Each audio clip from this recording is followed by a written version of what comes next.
नमस्कार, मैं हूं अंकुर और आप देख रहे हैं सत्य हिंदी का दोपहर 2 बजे का न्यूज बुलेटिन। पिछले 26 साल में पहली बार भारतीय कंपनियों को ऐसा झटका लगा है कि पीएम मोदी गिर गए हैं। और हां, अगर आप सोचते हैं कि खान सर सलाखों के पीछे जाएंगे तो कोर्ट का बड़ा फैसला आ चुका है।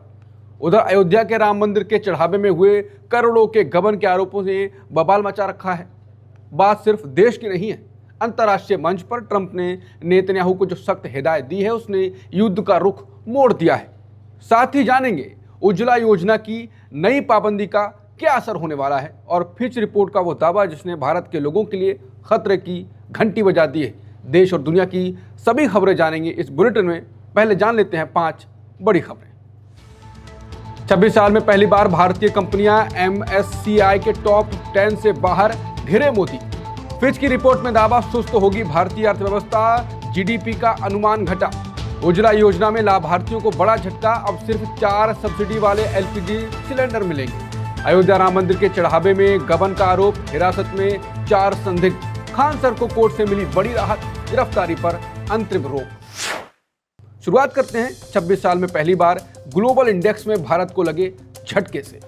26 साल में पहली बार कोई भारतीय कंपनी ग्लोबल MSCI इंडेक्स के टॉप 10 में जगह नहीं बना पाई। इस मशहूर इंडेक्स का नाम MSCI इमर्जिंग मार्केटिंग इंडेक्स है। भारत की सबसे बड़ी कंपनी रिलायंस इंडस्ट्रीज और HDFC बैंक इस लिस्ट में नीचे फिसल गए हैं। ये दोनों कंपनियां पहले 7वें और 8वें नंबर पर थीं, लेकिन अब 11वें और 12वें स्थान पर आ गई हैं। इस साल इन दोनों दिग्गज कंपनियों के शेयरों की कीमतों में काफी गिरावट देखी गई। दूसरी तरफ ताइवान और दक्षिण कोरिया की टेक कंपनियों के शेयरों में भारी उछाल आया। AI और सेमीकंडक्टर बनाने वाली कंपनियों में विदेशी निवेशक जमकर पैसा लगा रहे हैं। इसी वजह से चीन और ताइवान के बाजार को सबसे ज्यादा फायदा मिल रहा है। इस खबर पर सोशल मीडिया पर लोगों का कहना है, मोदी मीडिया के जश्न के बीच मोदी की 12 सालों की कीमत। दिल्ली के पूर्व डिप्टी CM मनीष सिसोदिया ने कहा कि देश को इनोवेशन इकोनॉमी चाहिए, ED इकोनॉमी नहीं। लच्छेदार भाषण और मीडिया मैनेजमेंट से अर्थव्यवस्था का सच ज्यादा दिन तक नहीं छुप सकता। भारत में नई सोच, नई तकनीक और नए उद्यमों को बढ़ावा देने की जगह एक अलग ही मॉडल चल रहा है। जो भी कंपनी आगे बढ़ती है उसके यहाँ पहले ED की रेड कराओ, फिर पार्टी के लिए चंदा वसूलो। नतीजा, निवेश घट रहा है, नई नौकरियां कम पैदा हो रही हैं, अच्छी सैलरी वाली नौकरियों के अवसर सिमट रहे हैं। फिच रेटिंग्स ने अमेरिका ईरान युद्ध और महंगाई के कारण भारत की GDP ग्रोथ का अनुमान घटाकर 6.4% किया। फिच ने मंगलवार को अपनी रिपोर्ट में पहले लगाए गए 6.7% के अनुमान को कम किया। एजेंसी का साफ कहना है कि अमेरिका और ईरान के बीच चल रही जंग का असर भारत पर दिखेगा। इस युद्ध की वजह से सितंबर और दिसंबर की तिमाहियों में आर्थिक रफ्तार काफी सुस्त हो सकती है।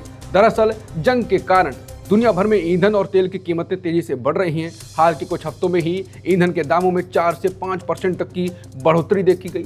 बढ़ती महंगाई की वजह से आम आदमी की कमाई का एक बड़ा हिस्सा खर्च हो जाएगा। जब लोगों के पास पैसे कम बचेंगे तो वो बाजार में खरीदारी भी कम करेंगे। इससे पहले पिछले हफ्ते ही RBI ने भी देश की विकास दर का अनुमान घटाकर 6.6% किया था। हालांकि राहत की बात यह है कि अगले साल ऊर्जा संकट कम होने पर आर्थिक रफ्तार सुधरेगी।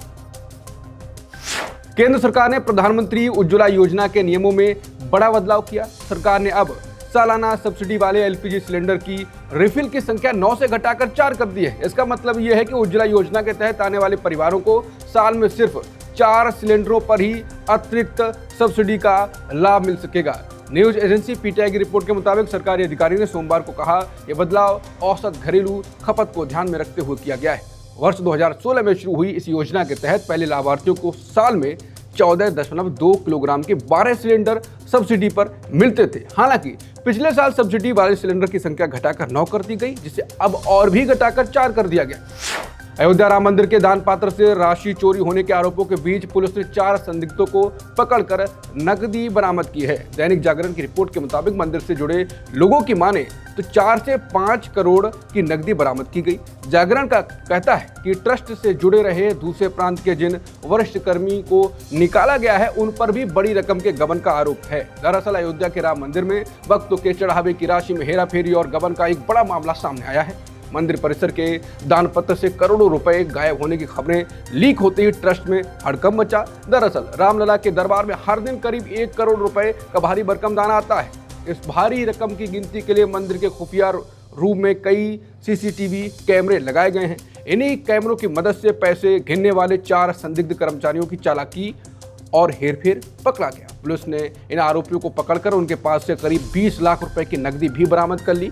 इस मामले के सामने आते ही उत्तर प्रदेश की राजनीति में एक नया तूफान खड़ा हो गया। समाजवादी पार्टी के मुखिया अखिलेश यादव ने सोशल मीडिया पर सरकार और ट्रस्ट को आड़े हाथों लिया। हालांकि राम मंदिर ट्रस्ट के महासचिव चंपत राय ने इस घपले के आरोपों को पूरी तरह खारिज किया। उन्होंने कहा कि मंदिर के पैसे का हिसाब पूरी तरह पारदर्शी है और समय समय पर इसका ऑडिट होता है। इस खबर पर सरकार घिरी हुई है। लोगों का कहना है कि इस सब के बावजूद पूरी की पूरी सरकार, पूरी पार्टी, प्रशासन, पुलिस, सत्ता के ट्रोल, बिके हुए कथित विचारक सब एक पांव पर खड़े हैं कि कैसे प्रभु श्री राम के पावन मंदिर में हुए इस महापाप को दबाया जाए, छिपा लिया जाए। खबरें अभी और भी हैं जिन्हें आपको जानना चाहिए, लेकिन उससे पहले सत्य हिंदी को लेकर एक सूचना भी। अगर आपको सत्य हिंदी का काम पसंद है तो सत्य हिंदी और अच्छा काम करे, उसके लिए आपका सपोर्ट भी जरूरी है। और इसके लिए आपको कुछ बड़ा नहीं करना है, बस सत्य हिंदी का ऐप डाउनलोड कर लें, जिससे आप ये बुलेटिन, दूसरे वीडियोस और खबरें एक ही जगह देख सकेंगे और पढ़ सकेंगे। और आप सत्य हिंदी की मेंबरशिप लेकर भी सत्य हिंदी के काम को सपोर्ट कर सकते हैं। जो आपको आसान लगे वो आप कर सकते हैं। तो आप बुलेटिन में आगे देखते हैं। महुआ ने यूसुफ पठान से पूछा, अमित शाह ने बुलाया क्या? खान सर को कोर्ट से बड़ी राहत, गिरफ्तारी पर अंतरिम रोक। अमेरिकी जज का बड़ा फैसला, H-1B वीजा पर बड़ी फीस रद्द। और भारत के पास अब 190 परमाणु हथियार, सिप्री रिपोर्ट का दावा। टीएमसी के 20 सांसदों की बगावत के बाद महुआ मोइत्रा ने बागी यूसुफ पठान और अन्य नेताओं पर तीखा हमला बोला। महुआ ने पूर्व क्रिकेटर और सांसद यूसुफ पठान पर सीधा निशाना साधा। उन्होंने पूछा, अमित शाह के बुलाते ही यूसुफ पठान दिल्ली क्यों भाग रहे हैं? महुआ ने तंज कसते हुए कहा कि जनता ने आपको भारी बहुमत से जिताया था, आप देश के लिए खेले हैं, इसलिए थोड़ी हिम्मत और रीढ़ की हड्डी दिखाइए। दरअसल काकोली घोष दस्तीदार के नेतृत्व में 20 सांसदों ने एनडीए को समर्थन दे दिया है। इन सभी बागी सांसदों ने लोकसभा स्पीकर ओम बिरला को एक चिट्ठी भेजी है। महुआ ने इन बागियों को गद्दार बताते हुए कहा कि दम है तो इस्तीफा देकर चुनाव लड़े। हालांकि टीएमसी नेता कीर्ति आजाद का दावा है कि बागी सांसदों की ये लिस्ट पूरी तरह फर्जी है। पटना कोर्ट ने कोचिंग संस्थान के बाहर हुई फायरिंग मामले में मशहूर शिक्षक खान सर की गिरफ्तारी पर अंतरिम रोक लगा दी है। दरअसल ये पूरा विवाद 2 जून की रात को 2 कोचिंग सेंटरों की आपसी दुश्मनी के कारण शुरू हुआ था। आरोप है कि खान सर के कोचिंग सेंटर के बाहर कुछ लोगों ने जमकर पत्थरबाजी और तोड़फोड़ की। इसके बाद स्थिति को संभालने के लिए खान सर के सुरक्षा गार्डों ने हवा में गोलियां चलाई। पुलिस ने इस मामले में खान सर पर गार्डों को उकसाने का आरोप लगाते हुए एफआईआर दर्ज की। गिरफ्तारी के डर से खान सर के वकील ने तुरंत कोर्ट में अग्रिम जमानत की अर्जी दाखिल की। वकील ने जज के सामने दलील दी कि इस पूरी घटना में खान सर का कोई भी भूमिका नहीं है। इसके साथ ही बिहार फायर सर्विस ने भी खान सर के संस्थान को सुरक्षा नियमों की अनदेखी का नोटिस भेजा। फिलहाल कोर्ट से मिली इस अंतिम राहत के कारण पुलिस अभी खान सर को गिरफ्तार नहीं कर पाएगी। अमेरिकी अदालत ने H-1B वीजा पर ट्रंप सरकार द्वारा लगाई गई $1 लाख की भारी फीस को गैर कानूनी बताकर रद्द कर दिया। राष्ट्रपति ट्रंप ने पिछले साल सितंबर में विदेशी कर्मचारियों के लिए इस भारी फीस का ऐलान किया था। ट्रंप सरकार के इस फैसले से कुशल विदेशी कर्मचारियों के लिए अमेरिकी वीजा पाना बेहद मुश्किल हो गया था। पहले जहां इस वीजा के लिए सिर्फ $2 से $5,000 देने पड़ते थे, वहीं अब $1 लाख मांगे जा रहे थे।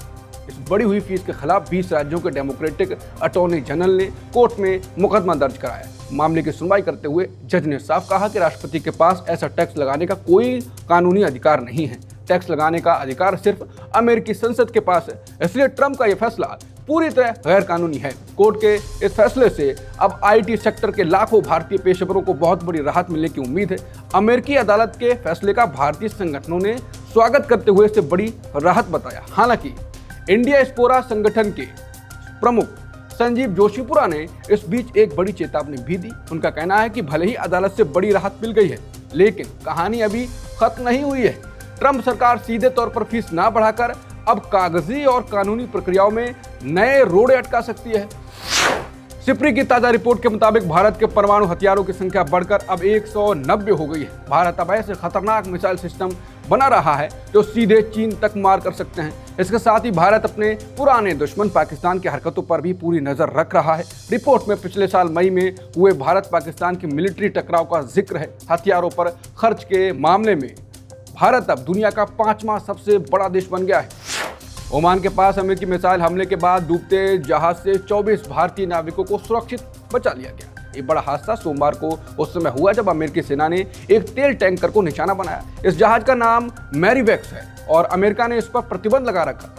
अमेरिकी सेना का कहना है कि इस जहाज को चेतावनी के बाद भी ये ईरान की तरफ बढ़ रहा था, इसलिए अमेरिकी लड़ाकू विमान ने सीधे जहाज के इंजन रूम पर मिसाइल दाग दी। हमला होते ही जहाज के इंजन रूम में भयंकर आग लग गई और डूबने लगा। इस बीच जहाज पर मौजूद भारतीय नाविकों ने भारत में संकट के संदेश भेजे। नाविकों ने ऑडियो मैसेज में रोते हुए कहा कि उनके जहाज में बड़ा छेद हो चुका है। उन्होंने ये भी आरोप लगाया कि पास में मौजूद अमेरिकी युद्धपोत उनकी मदद नहीं कर रहा था। हालांकि राहत की बात यह है कि समय रहते सभी 24 भारतीयों को सुरक्षित निकाल लिया गया। ट्रंप ने बेन्यामिन नेतन्याहू को चेतावनी दी है कि ईरान से दोबारा युद्ध शुरू करने पर इजरायल को अमेरिका की मदद नहीं मिलेगी। ट्रंप ने सोमवार को सोशल मीडिया पर सख्त लहजे में दोनों देशों से तुरंत गोलीबारी रोकने को कहा। दरअसल रविवार को इजरायल ने लेबनान की राजधानी बेरूत पर भीषण बमबारी की थी। इसके जवाब में ईरान ने इजरायल के उत्तरी हिस्से पर कई मिसाइलें दाग दी। इस हमले के बाद ट्रंप ने फोन पर नेतन्याहू से जवाबी कार्रवाई न करने को कहा था, लेकिन इजरायल ने सोमवार सुबह ईरान के एयर डिफेंस सिस्टम और पेट्रोकेमिकल प्लांट पर बम गिरा दिए। इसके जवाब में ईरान ने भी इजरायल के हाइफा शहर और 2 एयरबेस को निशाना बनाया। हालांकि इस भारी तनाव के बाद अब दोनों देश फिलहाल हमले रोकने पर सहमत हो गए हैं। इधर नेतन्याहू का कहना है कि उन्होंने देश की रक्षा के लिए जवाबी कदम उठाया, लेकिन ट्रंप ने साफ कर दिया है कि अगर आगे मूर्खता की गई तो अमेरिका इस जंग से खुद को पूरी तरह अलग कर लेगा। हॉर्मुज जलडमरू मध्य के पास अमेरिकी अपाचे हेलीकॉप्टर क्रैश हो गया, लेकिन दोनों पायलटों को सुरक्षित बचा लिया गया है। अमेरिकी राष्ट्रपति ट्रंप ने खुद बयान देकर कहा कि हादसे के शिकार पायलट बिल्कुल ठीक हैं। ट्रंप ने यह बात न्यूयॉर्क के हवाई अड्डे पर पत्रकारों से बातचीत के दौरान साझा की। अमेरिकी मीडिया के मुताबिक ये खतरनाक सैन्य हेलीकॉप्टर सोमवार को अचानक समुद्र के पास गिर गया था। हालांकि अभी तक ये साफ नहीं हो पाया है कि हेलीकॉप्टर किसी तकनीकी खराबी से गिरा है। जांच अधिकारी इस बात का भी पता लगा रहे हैं कहीं इसे ईरान ने तो नहीं गिराया है। दोपहर 2 बजे के बुलेटिन में इतना ही। बाकी खबरों के लिए बने रहिए सत्य हिंदी के साथ। शाम 6 बजे मिलते हैं नई खबरों के साथ। नमस्कार।